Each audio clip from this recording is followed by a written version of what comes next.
Israel? Olha, em Israel tem. Em Israel, o engraçado é que tem todos os estilos, né? Todos. Tem as pessoas que não gostam desse caminho e vão achar esquisito. E tem o grupo que é realmente hippie, assim, as pessoas, sei lá, acho que da época de 60, 70, os senhores, bem legal, assim, famílias que eu conheci, que vivem realmente como hippies, mas você vê as vestimentas, os panos, os acessórios de pedras, e são mulheres religiosas, assim, é bem legal, bem interessante de ver. E aqui tem de tudo, você pode escolher qual linha se encaixa mais com você. E no Brasil, como a comunidade é menor, então você não tem todos esses estilos, mas uma vez que você conhece, você pode viver de acordo com o que você acredita, né? Eu queria só falar para o público, quem quiser pode mandar perguntas, mas eu já vou te fazendo algumas perguntas que me fizeram antes. Como que é Hum. possível meio que conciliar uma vida religiosa, que é cheio de regras e limitações, para uma vida...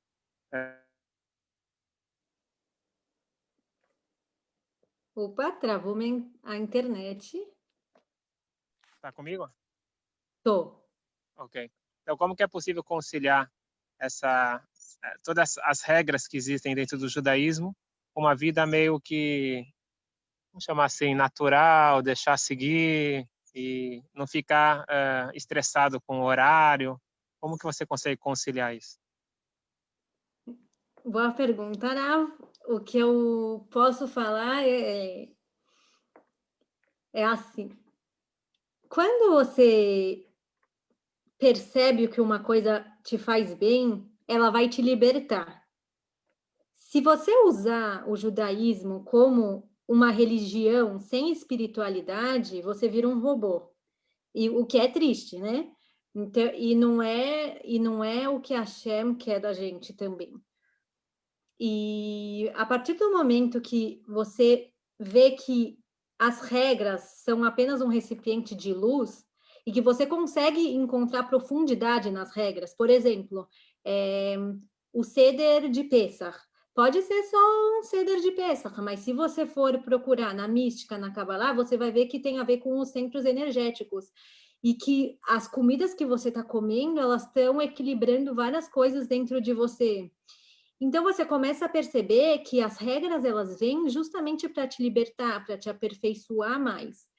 E quando você se conecta com esse aspecto mais místico, mais profundo, você não está se sentindo preso. Legal. A Sim. pergunta aqui do Rafael, que respondeu muito bem, legal. E aqui uma pergunta do Rafael, não sei se você está lendo aí as perguntas. Não estou lendo. Apareceu, falou que meditação é algo que a gente já desenvolveu aqui com o pessoal, que a meditação não é que o judaísmo está copiando, muito pelo contrário. A meditação judaica sempre existiu desde os patriarcas. Ele está perguntando se os centros energéticos também é algo judaico ou não. Sim, é algo judaico, são as Sefirot, o nome é Sefirot, para quem até quiser procurar no Google, vai ter no Rabado, certeza. É chamado de Sefirot, são 10 centros energéticos, 3 deles são intelectuais e 7 são emocionais, que são bem parecidos com o sistema de chakras que tem das outras religiões, dos outros lugares. Os centros, as cores, é uma metodologia parecida. Do judaísmo é bem difícil de entender no começo, mas é bem possível e também tem vários resumos na internet. Então é originalmente judaico aliás, Hashem ele criou um mundo com esse sistema dos centros energéticos. Então, cada dia da criação representa um centro energético. É, várias coisas são relacionadas com centros energéticos, e estudando isso, a gente vai se conectando. Tem a segunda-feira é um dia, o Shabat, por exemplo, é o Malchut, que é o reinado que a gente recebe, é o único centro feminino. Tem vários aspectos e vai colocando cor e vida no nosso judaísmo. Muito interessante. Você dá aula disso? Eu dei aula na Midrashá, Agora eu abri um chat no WhatsApp, que eu tenho mandado texto, sim. Há 2 semanas atrás eu dei uma aula bem legal, que eu falei sobre cura pelo judaísmo e também uma espécie de meditação chamada Idbodedut. E eu adoraria dar mais aulas. Que bom, então vamos marcar. Acho que o Tá pessoal do bom? Maiano vai gostar de ter aula sobre isso. Que legal, interessante. Eu nunca soube Sim. que tem essa relação entre esfirota e centros energéticos. É que, na verdade, eu não sei o que são os centros energéticos, eu sei o que são as esfirotas, mas Ah, interessante. legal. Justo quando eu vejo no grupo o manual, até o sistema do desenho, como é feito, tem uma foto, pena que eu não estou com o livro aqui, que é o ser humano, e aí mostra exatamente em cada órgão, cada lugar que está, assim. Que bom. Estão me perguntando aqui no particular sobre yoga, porque a gente sabe que yoga é uma fonte de idolatria. Como que é possível uma pessoa religiosa, não religiosa, como é possível um judeu que quer seguir o que Deus está orientando para nós, cumprir as mitzvot e ao mesmo tempo praticar yoga que faz tão bem? Sim. Olha, aqui em Israel, por exemplo, muitas pessoas fizeram techuvá, continuam praticando o yoga, mas eles, ao invés deles colocarem os mantras que vêm de algum outro lugar, eles pegam os mantras judaicos. E também no livro da criação, que é o Sefer Yetzirah, tem o yoga chamado, não é yoga, né? É outra prática, se chama Ofanim, não sei falar direito, tá? Mas esse dá para comprar a apostila na internet, eu vou mandar para o Ravi ler o link. São poses do alfabeto judaico, do Aleph Beit, e cada dia é uma pose que está ligada exatamente com o dia que é o centro energético da criação. Então, você também está desenvolvendo todo o seu ser e todos os seus centros a partir de cada dia, e aí são sequências de dias, é bem interessante. Então, a gente vê que dentro da Torá tem essa opção, e se você não fizer esse, justamente porque talvez é mais difícil de ter acesso no Brasil, e você fizer o yoga, mas você substituir os mantras e, e não saudar nenhuma coisa, não tem problema. Depende da intenção da pessoa muito, Isso é mas algo. tem... Fala. Não, seria uma pergunta para a Rabina, eu não sei a resposta. Você já deve ter perguntado para os rabinos aí. Então, você pode usar o yoga que todo mundo conhece e só substituir o mantra? Pode isso? O problema é que nos lugares, às vezes, tem imagens Mas se eu e fizer em coisas. casa? Tudo bem. Se, por exemplo, o que um Rav me falou uma vez, na saudação do sol, como se diz? Muda uma posição, uma ordem da posição. Então, você já não está mais fazendo o exercício de saudação a sol, você está fazendo uma coisa muito parecida. Mas como faz para aprender? Porque a gente não pode participar dessas aulas e desses centros. Como faz para aprender? Tem aulas agora pelo Zoom? Deve ter, certeza tem. O meu marido estava fazendo e ele começou a fazer por Zoom, eu posso até perguntar. Alguém escrevendo aí, a Joyce falou que dá aula de yoga. Legal, muito bom. Então, mas o professor então tem que ser alguém que sabe como que é pelo judaísmo, não é isso? Olha, não, ó, eu conheço uma pessoa do Brasil que contratava a professora de yoga na casa dela. Dá até para fechar, não sei se o Mayan tem um centro, dá para fechar com uma professora e pedir, olha, não faz os mantras e troca as posições, assim, só. Não é tão complicado. Entendi. É. Legal, legal. Se você conseguir olhar as perguntas, que eu não estou conseguindo dar conta, tem muita pergunta, deixa eu ver aqui. Uau, eu tô pelo iPad, Não, então deixa, numa dessa... eu vou subir aqui, ó. Há terapias energéticas kosher equivalentes à prana terapia ou theta healing? Sim, eu trabalho com isso. Ah, é? Que Sim, legal. Eu nem sim. sei o que que é. Me explica o que que é que eu não conheço. Prana é energia. Prana é energia.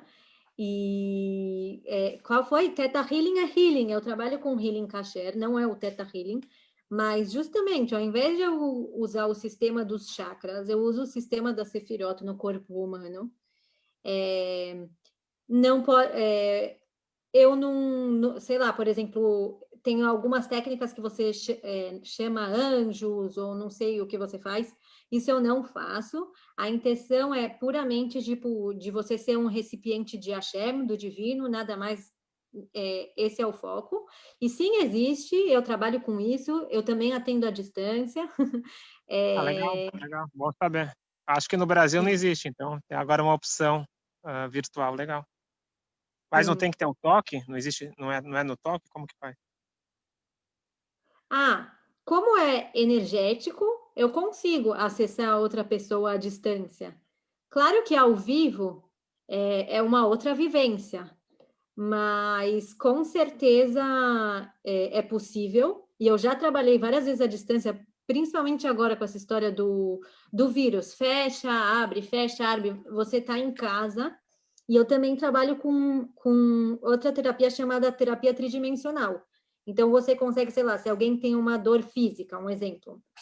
Alguém tem uma dor física, já tomou remédio, já fez tudo, não passou. Então, você consegue, pelo diagnóstico energético, chegar na raiz, saber se é um trauma, saber com quem foi, como foi, não vendo o futuro, mas com a intenção de ver a saúde da pessoa e liberar ela, se é um trauma, se é uma coisa emocional, se é uma dor. E aí depois eu uso o healing, eu uni duas terapias. Muito interessante, legal, que bom. Legal. Mas isso que você falou de que você não vê o futuro, acho que até uma coisa importante explicar, porque muitas vezes as pessoas que lidam com essas terapias, vamos chamar assim, alternativas, colocam meio um pouco do misticismo, um pouco de forças sobrenaturais. Não existe isso, ou existe? Existe. A Torá conta pra gente, né, que existe esse tipo de força, mas o Yehudi não tem que olhar. E por quê? Porque a gente está acima da sorte, do mazal. E se a gente se apegar, por exemplo, no que o horóscopo diz para a gente do dia, e pode estar falando uma coisa, sei lá, que não é boa. Se você se apega a isso, mesmo que está escrito nos astros, a Hashem ele é maior do que isso. Então, às vezes você faz uma mitzvah, você deu uma tzedakah, você conversou com alguém, e isso mudou, porque a gente está acima das estrelas. E aí você está apegado a uma coisa que no final não é em vão. Por isso que é uma pena, não precisa se prender no que os astros dizem, por assim dizer. Então a gente vê com a intenção de curar, com a intenção de libertar, não de ficar vendo demais da conta, assim. Focar, ter foco na E nem, saúde, e nem pode pela Torá, né? o quê? Ver o futuro, não. Não. Estão perguntando sobre Reiki, como faz para virar kasher. Olha, eu não estudei Reiki, mas eu estou querendo abrir um curso agora, já tem algumas pessoas interessadas, estou montando uma turma para ensinar pelo judaísmo. Então, quem quiser está convidada e não sei como faz para virar kasher, porque eu não estudei a técnica, mas o que eu sei é que imagens exclui anjos, não fala. Tipo, o Hashem, ele é poderoso, você pode... Ele é o canal direto, então não precisa de outra coisa além dele, né? Assim. Só passar aqui o avião. Sim.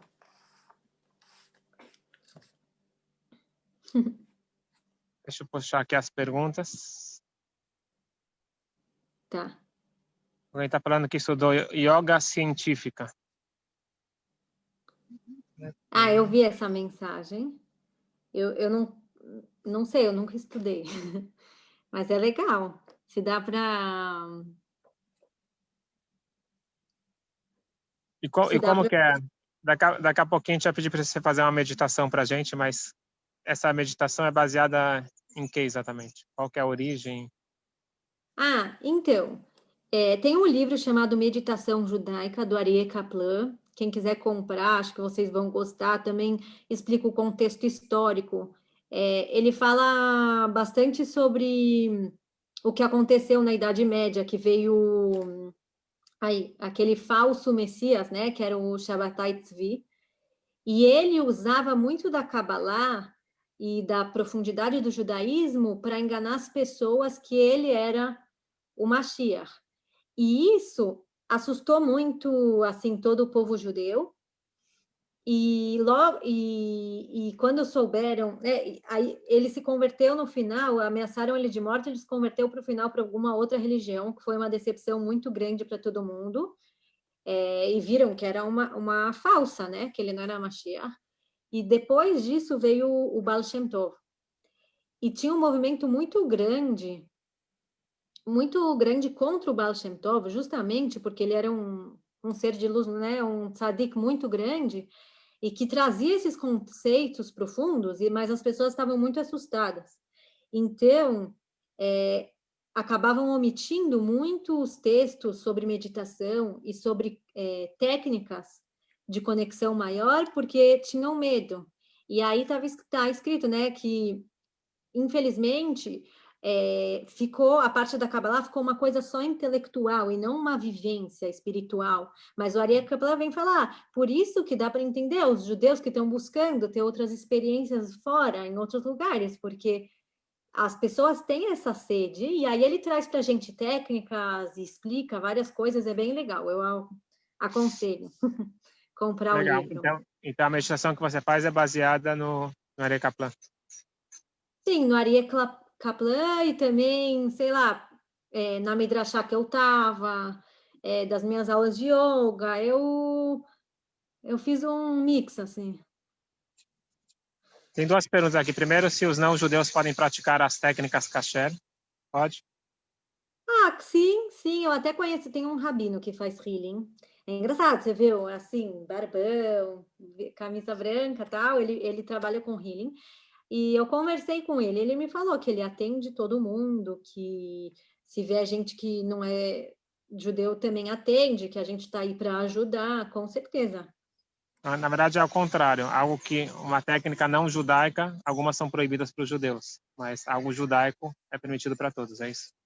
Uhum, pode ser. Alguém está perguntando aqui como é feita a sessão de Theta Healing no judaísmo. Eu não estudei Theta Healing, mas eu li um pouco. A princípio tem coisas que são muito parecidas, mas depois chegou uma parte que eu vi que ela fala que quando a pessoa ela está elevada, ela consegue conversar com ajudantes de cura, alguma coisa assim. Eu só sei que isso não pode, porque a gente quer se anular para Hashem e mais nada, assim. Porque o Aryeh Kaplan também fala disso, que é uma linha muito tênue para o sagrado, para energias estranhas. Então a gente tem que tomar muito cuidado. A gente não quer outra coisa, a gente só quer Hashem, porque ele, por exemplo, até vou pegar uma caneta, acho que eu vou fazer um desenho. Eu estou desenhando uma estrela, um homenzinho aqui. Aqui tem uma estrelinha e aqui tem um homenzinho. A Hashem, ele colocou energia em todas as coisas, em todos os astros. O homem, ele pode manipular essa energia a favor dele, mas não quer dizer que é a vontade divina. Existe o poder, as pessoas conseguem. Óbvio que quem sei lá, quem vai saudar o sol, por exemplo, mas vai sentir uma energia, porque sim, os astros, as coisas têm energia, mas não quer dizer que é para a gente usar isso. A gente quer ter a fonte direta de Hashem. Não tem nada mais poderoso que isso, porque ele colocou o poder em tudo. E o Rebbe Nachman, ele vem falar para a gente, vai falar com Hashem, vai meditar na natureza, porque aí a vitalidade da natureza que Hashem colocou no mundo vai se juntar a você e vai te unir mais para perto dele. Então, existe o poder, mas a gente não quer manipular ele, a gente quer só se anular, assim. Legal. Mas como foi isso para você? Porque você não nasceu religiosa. Como foi esse processo? Não, eu nasci religiosa. Ah, nasceu religiosa? Sim, eu estudei no Yavne a vida Ah, inteira, graças a Deus, mas eu tinha uma busca muito grande. E aí, quando eu saí da escola, eu continuei buscando, e eu não encontrava isso. E aí eu comecei a fazer yoga, comecei a, sei lá, fazer dança, outras coisas. E eu gostava muito, e eu tinha uma sede muito grande. Aí eu vim para Israel. Legal, muito bom. Aqui, deixa eu ver, vamos fazer mais 2 perguntas, a gente vai para a meditação. Deixa eu só tentar ler aqui. Quais as principais âncoras você usa na meditação judaica? Reza, salmos?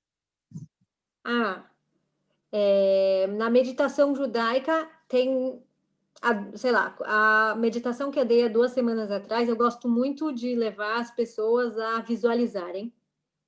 Hoje a gente vai fazer uma meditação mântrica, com mantra judaico, porque eu achei que pode combinar com todo mundo que faz yoga e está acostumado a fazer mantras, então vamos pegar os mantras.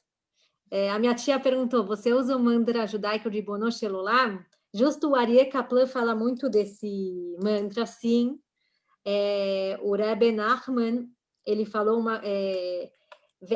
tem uma história que eu não sei se foi para o Rebbe Nachman ou para o Rebbe Natan. O Rebbe Nachman é um grande tzadik, que vieram falar para ele todo orgulhoso, você não sabe, o meu aluno, ele sabe todas as Gemarot de cor, de cabeça, e todos os livros, isso e aquilo. Aí o Rebbe Natan, ou o Rebbe Nachman, não sei qual dos dois, falou assim, você não sabe, eu tenho um aluno que ele consegue entrar dentro de um quarto, se fechar, e ele fica lá 1 hora falando Ribono Shel Olam, Ribono Shel Olam. Ribono Shel Olam é criador do universo? Como eu traduzo, Rav? Mestre do universo. Mestre do universo. Então a gente vê a diferença, assim. Sempre tem as 2 linhas no judaísmo. E a união delas é o melhor, porque sem o intelecto, para onde você chega, e sem o espiritual, onde o intelecto limita, né? Então a gente quer unir os 2. Mas então, qual mantra que você vai usar? Segredo? Não, tá aqui. Em Nod Milvado. Sim, que, né, não existe nada além de Hashem. Se quiser melhorar minha tradução, era muito bem-vindo. Uhum. Ótimo. Então, acho que você quer preparar o pessoal para a meditação? E aí eu deixo tem você... pergunta. Tá bom. Não, se tá bom. O Rav que manda, assim. Tá bom, acho que por tzniut eu vou sair e deixar você à vontade. Tá bom. Tá bom? Muito obrigado. E vamos combinar que o pessoal já está pedindo aí que quer aula, quer ter suas mensagens. Depois me manda tudo. Tá bom. Pode deixar. Obrigado. Tchau. Tchau, Rav. Então, tá bom. Vamos sentar confortável. Pode ser na cadeira, pode ser no chão. De um jeito que você se sinta confortável. A gente vai usar o mantra Ein Od Milvado. Eu vou deixar ele na telinha